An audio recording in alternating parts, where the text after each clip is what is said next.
Our word for today is limon. Can you say that? Limon? You're a good crowd, I tell you. Limon is the Latin word for a threshold, the bump or board at the bottom of an entrance to a building, or you could say the entrance to the outside world from within a building. And the word limon comes along with another word, liminal, describing motion from one space to another. And by analogy, from one way of being to another. Today is a liminal day in many Christian churches. It's the day when a rural prophet named Jesus went over a threshold into the city of Jerusalem. And for those of you who know the story, things changed radically after that. So today I'm going to talk about liminal changes of mind, of heart, of soul. I'm Reverend Charlie Dieterich, and Reverend Joel thought you might want to hear a different voice talk about the stuff of ministry. So here we are. For my opening words, I've selected a litany by Reinhold Niebuhr, a Protestant theologian and author. Niebuhr was active before, during, and after the Second World War. Susie Harris is going to help, and we're going to do this litany this morning. He wrote, "Nothing worth doing is completed in our lifetime. Therefore, we are saved by hope. Nothing true or beautiful or good makes complete sense in any immediate context of history. Therefore, we are saved by faith. Nothing we do, however virtuous, can be accomplished alone. Therefore, we are saved by love. No virtuous act is quite as virtuous from the standpoint of our friend or foe as from our own.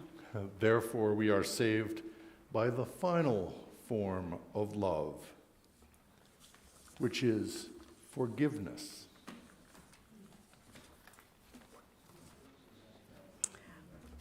Welcome, new friends and old. Welcome to our shared journey of the Spirit. We are grateful you are here with us this morning in person and on live stream, so welcome. We're a spiritual community that values the practice of appreciation and acceptance. We look for ways to empower each other in our spiritual growth, supporting each other through our journeys of birth, childhood, and adulthood, and elder years. Being in Sunday worship today is one way that we learn who we are together and as individuals. It's a time of worship. If we need to leave for a conversation or to help someone with a need, or if a person gets overwhelmed by sound or stimulus, maybe the drums are crazy. Our parlor is a very quiet room where you can listen and watch the service. If you need to talk, you can go to the library straight out the door to the left and watch and listen from there. For questions about our religious education program, Nick Walwork is our Director of Education, Religious Education. And if you're interested in singing, I think Michael would like to speak with you. Michael Rosen is our Music Director. So please speak to him about that or sing with him, and he'll sing back. Our AV Director is Alex West. He's in the back there, making it all happen. And our Parish Congregational Administrator is Katie Jurlick. And she's here most weekdays, and send her an email. She likes to say hi. We're happy you're here together, and we warmly welcome you, Reverend Charlie. Thank you for being with us. We have announcements on the back of our order of service, fun things ahead. Next Sunday is Easter. The weekend after that, we're going to kick off our annual budget drive. So Tim Davis has some fun stuff planned. There are ways for you to share your treasures and seek treasure. There's going to be a treasure hunt, and you can also pick up your pledge packets there too. And there'll be food, so make sure you go. After service today, we have a new women's spirituality group. They're going to meet in the parlor at noon and 12:30. Yeah, because otherwise we'd leave, right? No, 12:30, okay. And we have a special announcement from Shari Lowe. Welcome, Shari.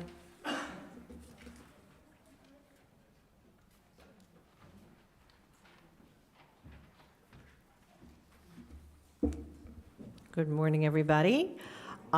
It says DRWW announcement, but I want to start with a quick gratitude wearing my religious education hat. So grateful that as a result of my appeal a couple of weeks ago from here and in the blast, we have 6 new volunteers for religious education. So thank you.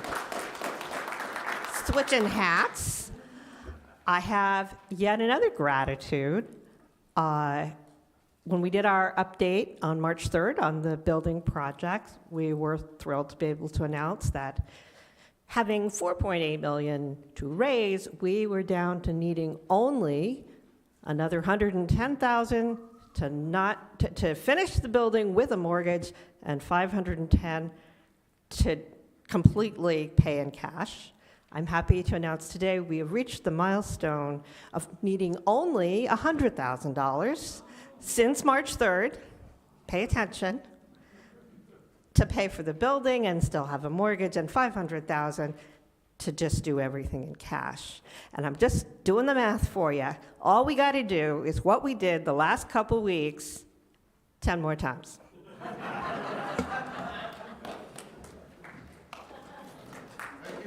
Yeah. So we can do that. It's good. I'd like to invite Charlotte Walwork up for an announcement. Woo! Oh, good.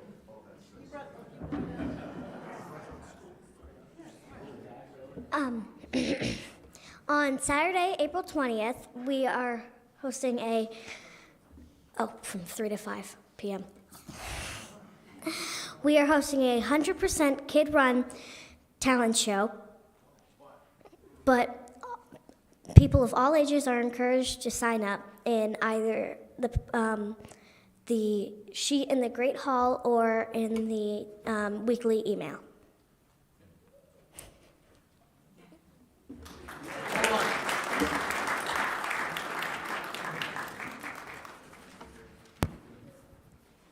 There are a lot of sheets on that pad, so fill it up. We will light our chalice together. Oh, you can do it. Oh, I can read it.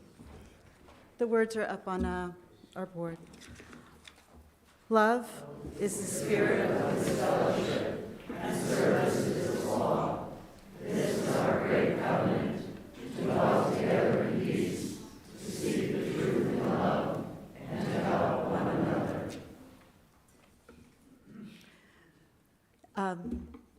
We'll join our voices in song. The words are on the board or in the teal songbook, Building Bridges. Stand if you are moved. Good morning, everyone. Yes, as Susie just announced, Reverend Charlie picked this round. He asked if we were a round singing congregation, and we are. We have done rounds before. So like we've done in the past, to keep it sporadic and objective, if your birthday is between January and March, you will start first. If you were born between April and June, you will start second. If you're born between July and September, you will start third. And if you're born between October and December, you will start fourth. So what that means, I'll play the whole tune once through. Everyone does the same thing. You're all reading the same lines like this, and you go back to the top. You're just starting at different times. So the first group of birthdays would start with between our divisions, I reach out to you, you will reach with voices and all of our visions, friends we could make such sweet. And then so those who would start first, building bridges between our divisions, the second group would start at the top when the first group gets to the second line. reach out to you, reach out to me. Then the third group would start, went on the third line, all over. So that every time when someone gets to the first group gets to the second line, second group starts in the beginning. First group gets to the third line. So you're just coming in so that all four lines are singing at the same time. I will play and accompany and help and jump in and out. And then when we come to the end, I'll start from the top. You'll hear when I'm starting to bring it to an end. It'll end with sweet harmony, the last voice. And that's the beauty of a round. It is just a line in measured time. I promise, as I've mentioned, you can't mess up a round. It's okay. As I spoke too soon. Building bridges between our divisions. I'm building bridges between each our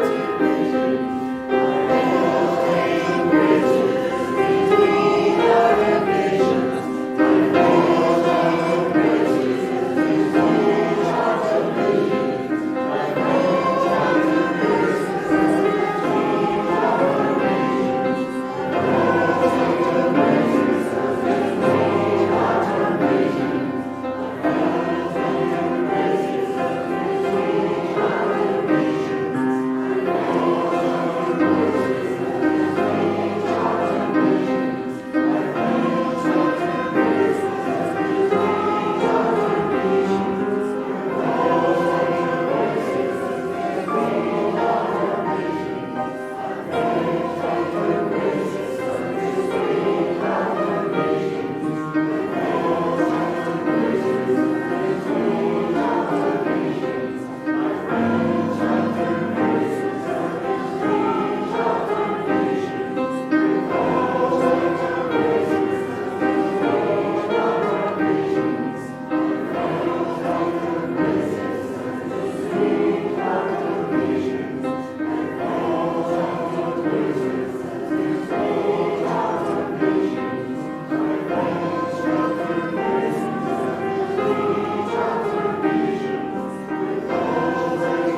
bridges between our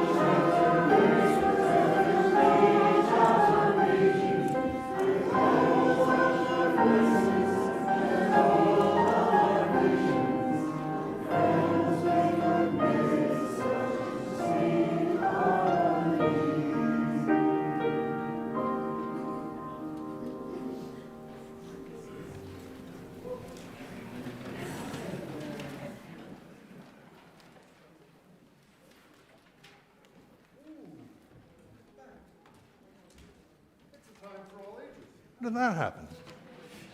Am I really in on? Boy, somebody better be looking at the order of service because I sure as heck am confused. Come on up. I'm going to actually take this chair because nobody sat here and sit over there so I can see it. Uh-oh, everything's glued together. I'm going to have to do it over here. Oh, you will? You got the magic thing? Okay. Fantastic. Like every church is different. Well said, well said. Okie doke. Today I'm going to talk about mud. Any of you know what mud is? Any of you not know what mud is? Any of you ever step in mud? How many of you ever never stepped in mud? Did you guys step in mud? Okay, what happens when you step in mud? Your shoes get dirty. Your shoes get dirty, that's right. Oh my goodness, yes. So what do you do when you go inside? When you've gotten mud on your shoes? Yes? You can make a mess. You can make a mess. That's very creative, yes. You walk all over the house and your parents yell at you. Oh yeah? Oh, they yell at you? Oh no. Well, what else can you do if you have muddy shoes? Yes? Take them off. Wipe them off. Take them off. You can take off your shoes. That's a good one. Okay. Well, my parents always used to say, wipe your feet. In fact, you know how they have those welcome mats in front of doors, the threshold, we're back to our word. My parents had one that didn't say welcome. It said, wipe your feet. So one time, there goes my name. I'm going to have to put my name here. One time, I accidentally forgot to take off my shoes and didn't wipe them, and I got mud all over the kitchen floor, and my mother was really upset. But I was too young to use a mop. So instead, she had me clean the steps to the basement while she cleaned the kitchen floor, because that was my punishment for doing that. Anyway, 200 years ago, things were kind of funny.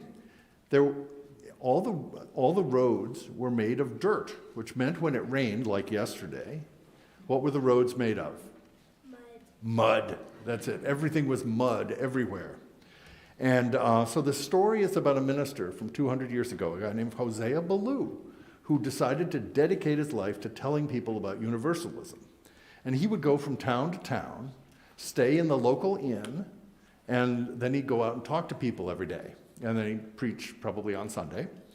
And yes? There's still awesome clothes around. Oh yeah, there still are. Okay. Anyway, Mr. Ballou was staying in this inn, and he came into the inn one Saturday afternoon, and the innkeeper said, "You're Mr. Ballou, aren't you?" I said, "Well, yeah, I am." He says, "Are you the man who is preaching universalism?" He says, "Well, yeah." He said, and do you actually believe that everyone goes to heaven?" I said, well, yes, that's what I believe. He says, "Everyone? Everybody, including all the ones who are awful and sinful and filthy and cheating and lying and hurt people? Do they go to heaven too?" Well, Hosea Ballou had heard the sort of hate speech before. He knew about that. And he wondered how to explain it. Well, the innkeeper was actually mopping the floor on Saturday, getting ready for Sunday, and he says, "Well, what do you have in your hand?" He said, "Well, I've got a mop." He says, "What are you using the mop for?" He says, "Well, I clean the floor. I clean the lobby floor every Saturday so that it'll look good on Sunday morning." And Ballou said, "Do you clean the dirty parts or just the clean parts?" And he said, "I clean the whole floor. It's my floor. I want it to look beautiful." And he said, "That's interesting. Do you love the dirty floor or do you just love the clean parts?" He said, "I love it all. It's my floor." "And how are you better than God?" Because God is capable of cleaning us. Why wouldn't God clean everybody? Why would he only take a few people into heaven and send everybody else off to hell? Even the liars and the cheaters and the bullies and everybody else. Well, God loves everybody. In fact, in the Bible it says God is love. And love means everyone, even you. So what would happen if you got mud on the floor at home? Yeah? I would feel bad. You would feel bad? How about you would clean it up and then be proud of yourself for cleaning it up? Because that's what life is all about. Cleaning up your own messes, helping other people. That's our story for the morning. Have fun. Go back to your seats.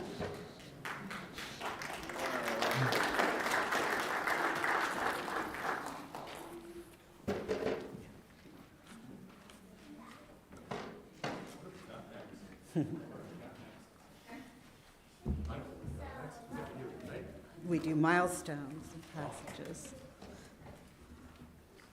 Every Sunday, we share and acknowledge significant life events, births, graduations, death, and other significant life changes. As we read from the gratitude card submitted today, we celebrate what is good and look for good in the possible good and possible in life. We share just a few of these many gratitudes as a reminder of the power of this spiritual practice. Today we have a lot of cards of milestones. Drew Hayes says, David Landau is home with pneumonia. Cards and emails would be appreciated. Jason Salisbury had the privilege of attending last Sunday at a UU church of Ogden in Utah while away for work.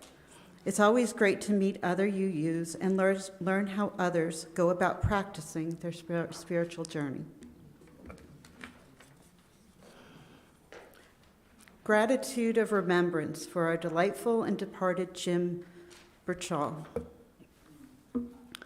who died 10 years ago today. He was the founder of Peaceworks. His legacy of doing great work to support the people of Nicaragua continue with your support. Here's a gratitude. Gratitude for our fellowship, for hosting the wonderful Peaceworks event last night honoring Jim Burchell, from John Preziosi. And also a huge great gratitude for Alex West for his mad skills pulling together the AV for Jim Burchell for his tribute last night. Shari Lowe sends in this gratitude or milestone. My son Christopher and his wife Karima welcomed their first child, Luca David Abdul Benson, on March 17th, a little after noon. We are all over the moon.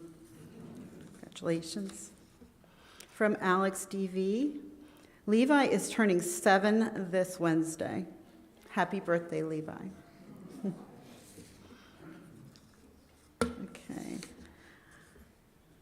Happy 50th anniversary to my beloved husband, John. You are all I hoped you would be. And that's from Kathy Solu. Not just any Kathy. Happy anniversary.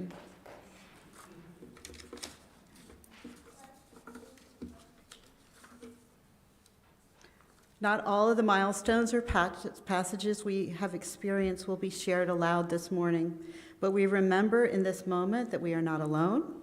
It is possible, even essential, that we share our lives with others. It is in our deepest sharing that we all will also find our greatest strengths.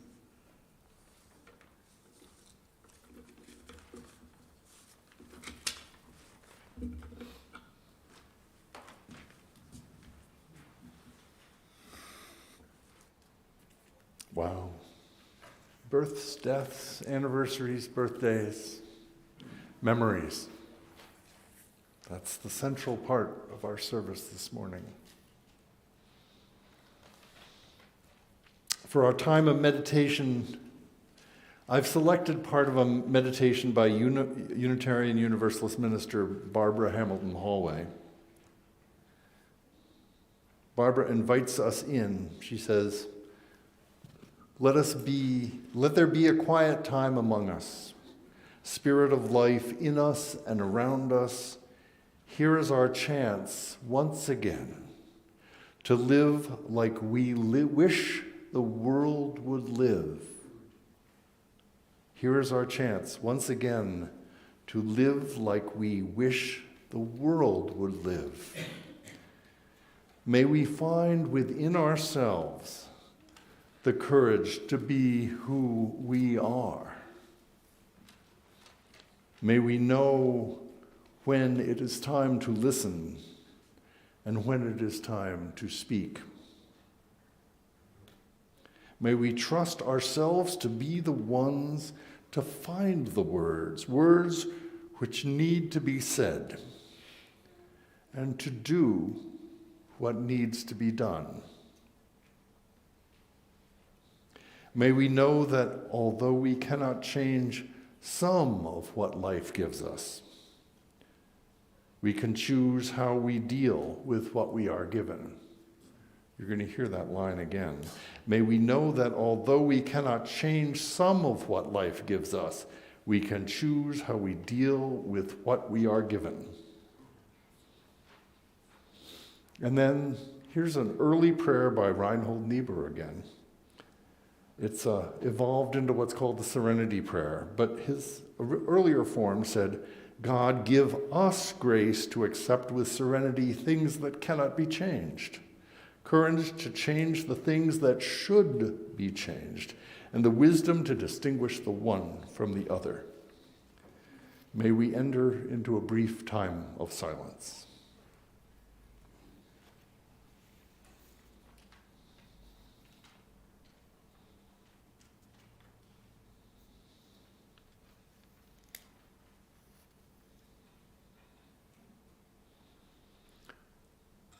Our second song this morning is One You May Know, Spirit of Life, number 123.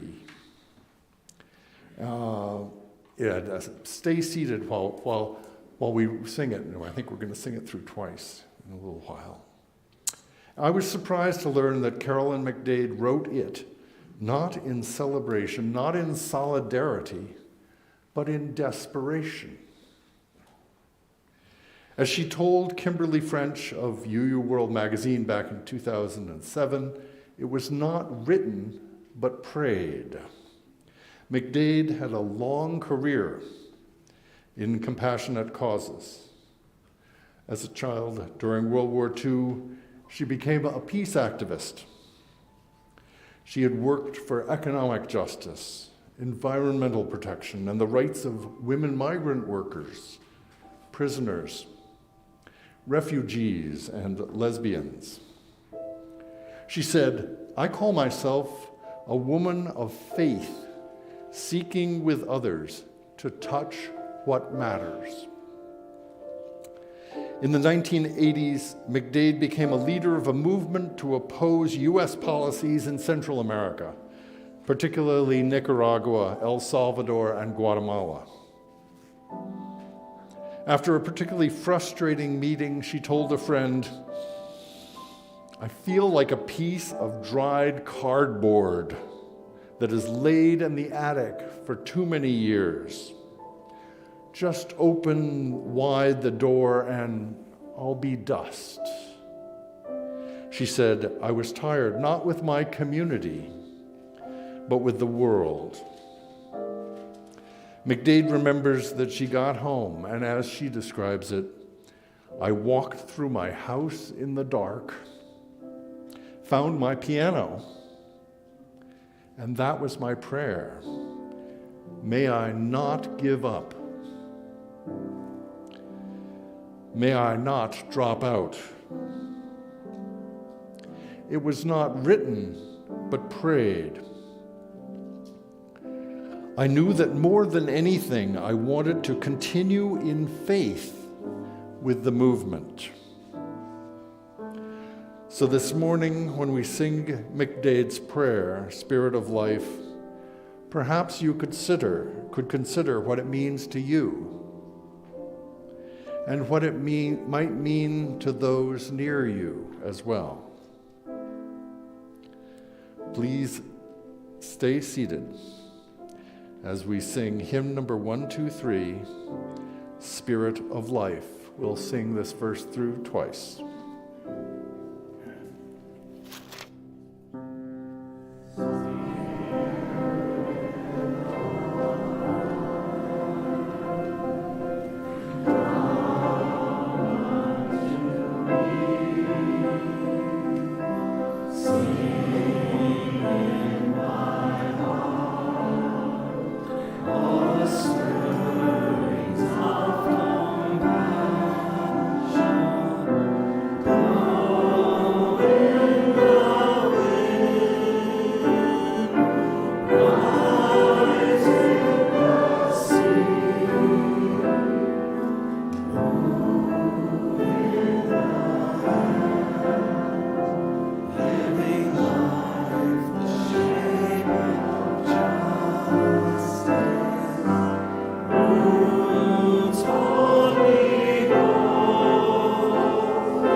The reading today is from the Universalist minister, Reverend Carl Seberg, writing about early 20th century theologian, Reverend Clarence Skinner.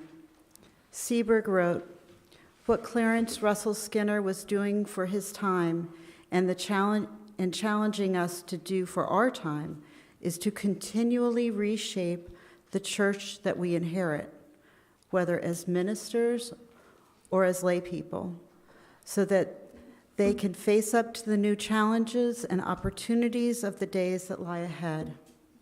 We must continue the work that Skinner made central to his life's ministry, always building a new kind of church, always reaching out for a vision of the church that lies just beyond our grasp.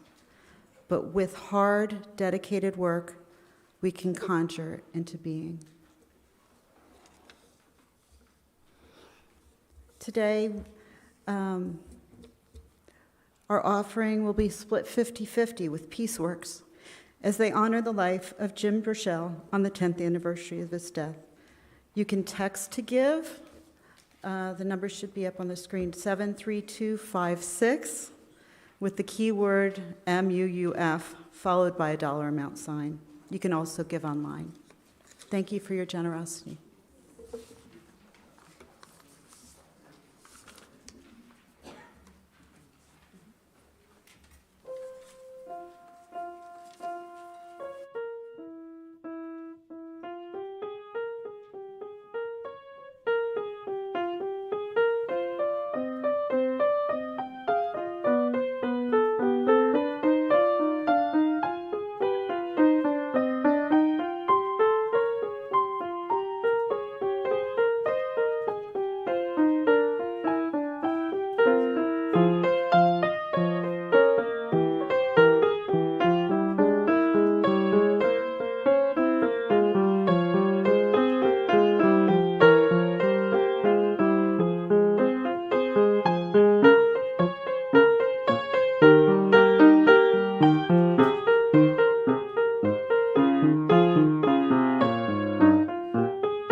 Thank you all for your generosity. Thank you, Michael, for the music, and thank you, Johann Sebastian Bach, though he doesn't get to actually know that we said thank you. So do you remember our word for this morning?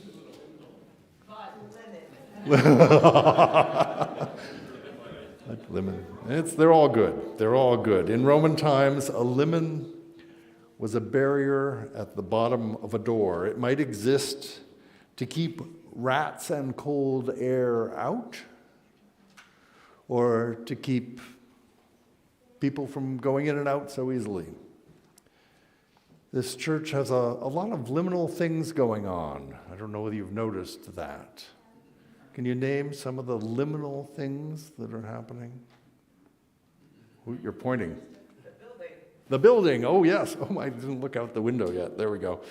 That's definitely something. What else? We're seeking a new minister. A new minister. Very good. Okay. Also births and deaths and folks growing up and going off to college and all those things. They're all liminal. Change happens. That's one thing we know.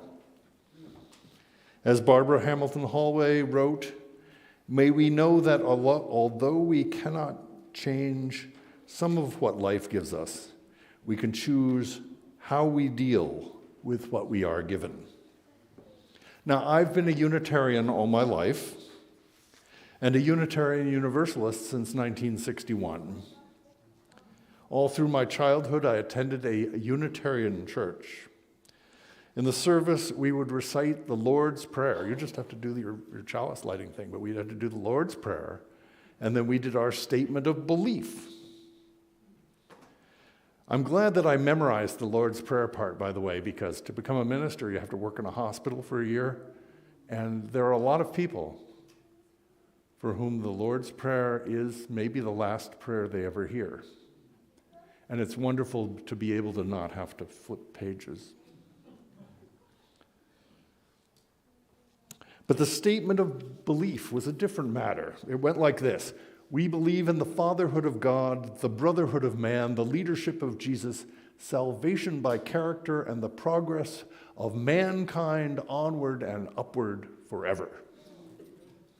We said that every Sunday. You can see that I was pretty good at reciting that one, and I never questioned it.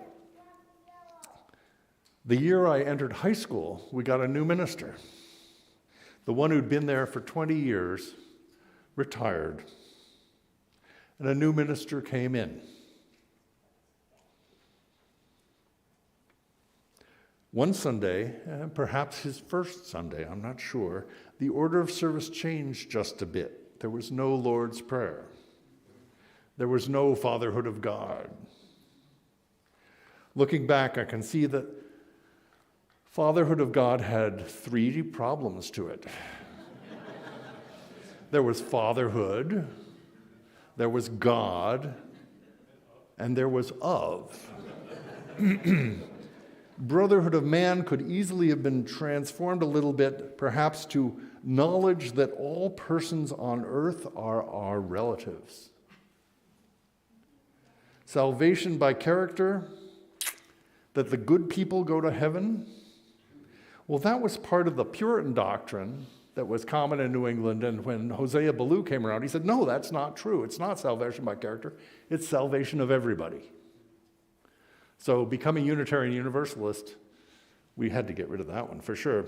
The leadership of Jesus, well, yeah, he did a lot of good things in his life, and many followers have given their lives to make this a better world, and for that we are thankful. And then there's the last line, progress of mankind.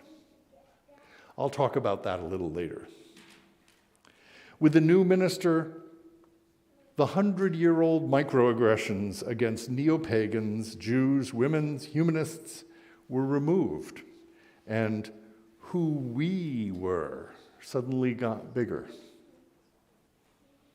The beliefs plaque that was on the foyer, on the wall in the foyer, was replaced by a plaque showing the youth group. Back in the 1990s, I heard a motivational speaker named Richard Carlson say, Don't sweat the small stuff. And here's the secret. It's all small stuff. The audience, just like you, laughed a little bit. It was a catchy enough phrase to get a book of the same title on the New York Times bestseller list. Perhaps you have it in your library at home. Now, my old church had members who were pagan, Jewish, humanists, feminists, and even Universalists. And when the old-style Unitarians felt that it was small stuff in that statement of belief, some of the others didn't think it was such small stuff at all. May we know that, although we cannot change some of what life gives us, we can choose how we deal with what we have been given. Now, before I leave this motivational speaker behind, I wanted to acknowledge that some of you here today are struggling with small stuff. Maybe you came here this morning looking for some hope. Maybe you came here this morning hoping that I would say that it's going to be all right. Maybe your presence here today is a form of prayer itself. Maybe this space and our rituals today are sources of peace for you. To start my sermon, I want to take you on a journey through the past. I'd like to remind you of some history, and maybe you remember some of this, and maybe you skipped that chapter in the history book. You know, maybe you were there. So the first one is most likely. Let's start with a protest movement from a decade ago, which opened my eyes to the universal existence of stuff. In September 2011, a protest called the Occupy movement started out as a simple consciousness-raising exercise. People with signs sat on public sidewalks, and as you went to the bank or walked down Wall Street, their signs helped you know what their reality was. We are the 99%, signs said. 99% of the Americans who are not rich.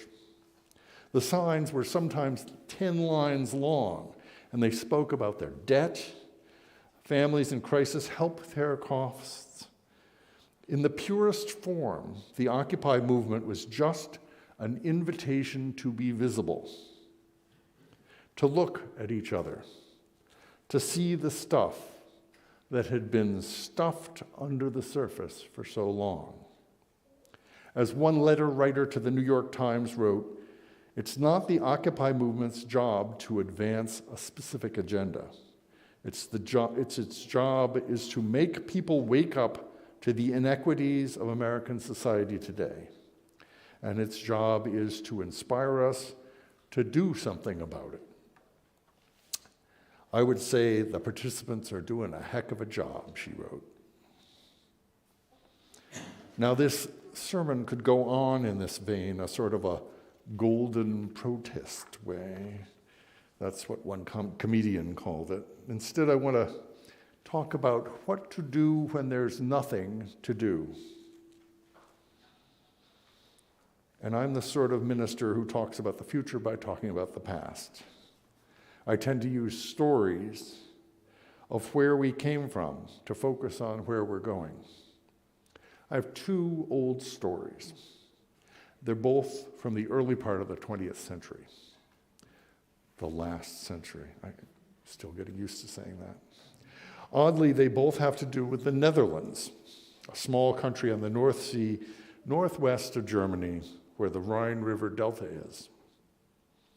Holland, the northern part of that country, is famous for being below sea level, protected by dikes. To live in Holland is to live with the constant possibility of flooding. Somehow writing this yesterday made more sense. So my first old story is one that I heard in a sermon years ago. It seems that after the First World War, which they didn't know was the first, they thought it was the only World War, in 1920, the Netherlands economy was in shambles. A group of Dutch civil engineers were put to work modeling the nation's system of dikes which protected Dutch cities and the countryside.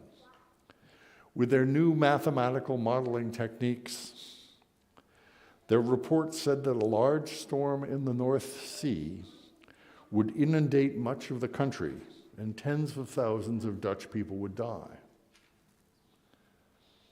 I imagine that when the engineers went home that night, they hung their heads in despair. There was no way that the bankrupt government or anyone could stop the flood. The nation was doomed. What to do when there's nothing to do? The next morning, the engineers met together again, and someone had a thought. What if they accepted their own deaths? What if they stopped sweating the big stuff? What if instead they got to work on a detailed and practical plan of how to repair the failed levees and dikes, channel their rivers, limit the damage, a gift to those who survived the coming catastrophe, a plan to prevent a second catastrophe? And so the department got to work with a sense of purpose. The Netherlands Planning Department would provide the nation with a complete and practical plan to recover from a flood. Every detail was described with alternatives and reasons for the decision. The plan would be carefully copied and stored somewhere that didn't flood. Even as the engineers went home to towns that might be wiped away, they knew their work would allow others to sleep at night. Someday. In 1953, a storm surge breached dikes in 67 places. Over 1,800 people died, 30,000 animals died, 70,000 people were evacuated, and that's just in the Netherlands. So the question you might be asking is, did they use the plan? Well, I don't know. That wasn't part of the sermon. I missed that. But I have been to Holland and seen gigantic earthworks, big gates on the mouth of the Rhine River. You've been there? Anyway, you've certainly seen it on PBS, as they say. The message I got from this story is to find the possible, even in impossibility. May we know that although we cannot change some of what life gives us, we can choose how we deal with what we are given. The second story comes from a group called the Leiden Bureau. It was an international group. Reverend Clarence Skinner had been a professor at Tufts University's theological school since World War I. It was a Universalist theological school, and eventually he became dean of the school. In 1937, he published a book called Liberalism Faces the Future. It was based on a mind-shifting conference that he had led at Star Island, Isles of Shoals in New Hampshire, which some of you may have been to. The theme was the function of liberalism in a world of authorities. It caught my eye, so I read the book. Hard to find, though. Fortunately, archive.org has a copy. Attendance was from a group called the Leiden International Bureau, Dutch and other Europeans, Canadians, and people from the USA. Skinner went there thinking, the Americans sure have suffered from the Depression years. And the folks from Europe have suffered too. But I believe that he heard differently when he was there. In the 2 months preceding the conference, the Italians had overrun Ethiopia. The Germans had illegally rearmed the Rhine River, and just upstream, which is just upstream from the Netherlands. Skinner wrote, "No one who lived through World War I, Russian Revolution, the rise of fascism, Spanish Revolution, without realizing the enormous capacity for human beings to inflict suffering upon each other. Multitudes have turned cynic and are filled with despair for the human race." He also saw that illiberal faiths, even in the United States, were growing in number, with overflowing donation coffers, while Universalists and other liberal churches were withering and closing. The largest section of his book then was an indictment of liberalism. And there's entirely too much in that section for me to give a quick summary of, but I'll give you a little bit. He said, liberalism becomes almost exclusively identified with protest against something. And while it is inevitable and necessary, it is not enough. And there is a vast difference between what is necessary and what is enough. Liberals have been quick to speak the everlasting no, protesting an evil that has become their stock in trade. We do not live, however, by negatives.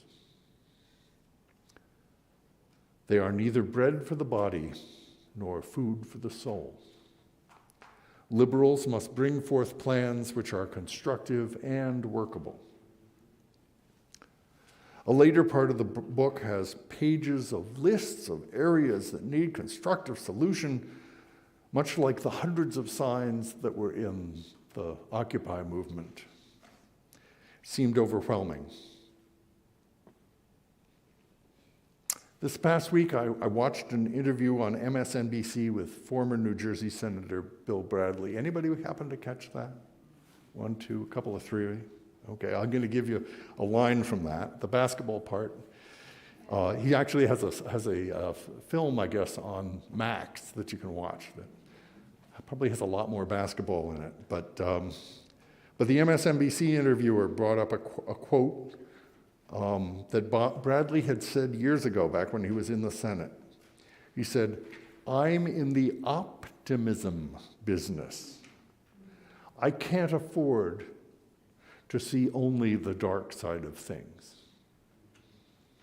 On MSNBC, the senator was asked what allowed him to hold that optimism. He said, "It starts with a set of values of what you believe and what is possible. There's a common humanity that we all share. I am betting on our common humanity."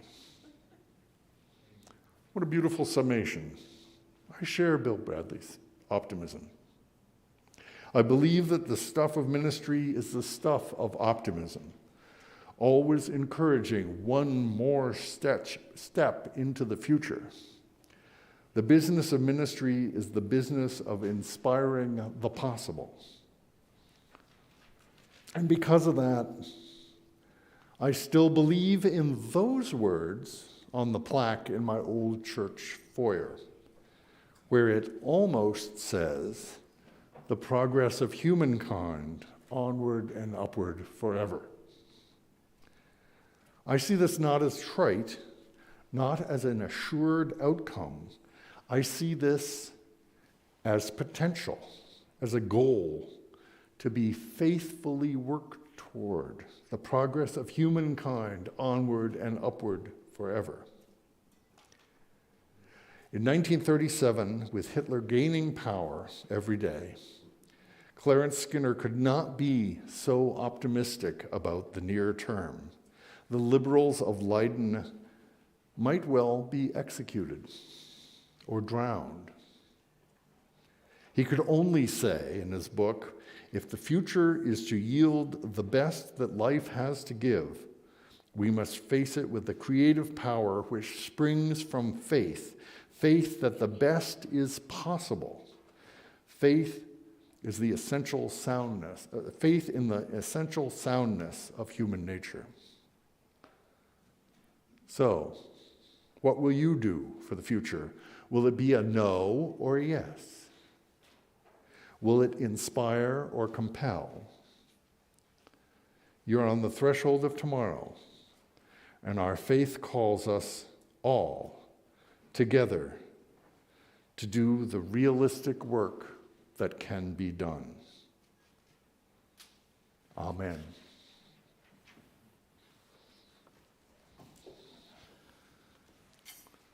Please stand in body and spirit if you'd like. Body or spirit, or both.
Benediction. Liberalism cannot merely cry horror at communism and fascism without offering a constructive substitution, which is realistic solution of problems of modern chaos. In the words of Clarence Skinner, alas for the person who has never been indignant, but also for the poor soul who has never been anything else. Go in faith, go in hope, go in love, go in forgiveness.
bad.